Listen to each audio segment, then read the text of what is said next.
আল্লাহর এক বান্দা ছিল নামাজে সেজদায়। তখন আল্লাহ রাব্বুল আলামিন তাকে ডাক দিয়ে বলে, বান্দা তুই যতই নামাজ পড়, যতই সেজদা কর, তোর জায়গা জাহান্নাম। এই কথা শুনে বান্দাটি বলল, আলহামদুলিল্লাহ।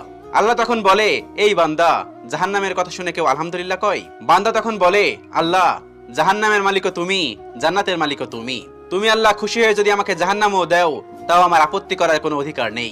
আল্লাহ তখন বলেন, বান্দা, জাহান্নামে গেলে তুই পুড়ে যাবি, তোর খুব কষ্ট হবে। বান্দা তখন বলতেছে, আল্লাহ, কষ্ট শুধু আমার হবে না, তোমারও হবে। আল্লাহ তখন বলতেছে, বান্দা, তুই পুড়বি জাহান্নামের আগুনে, আমার কষ্ট হবে কেন?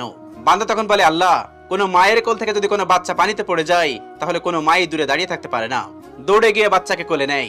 আমার বিশ্বাস, ওই মায়ের চেয়ে কোটি কোটি গুণ দয়া তোমার বেশি। আমাকে জাহান্নাম দিলে তুমিও আল্লাহ শান্তি পাবে না।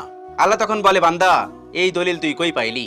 বান্দা তখন বলে, আল্লাহ, আমাদের জাতির পিতা ইব্রাহিম আলাইহিস সালাম তোমার প্রেম মুখে নিয়ে যখন নমরুদের আগুনে পড়ে গেল, তার আগেই তুমি বলে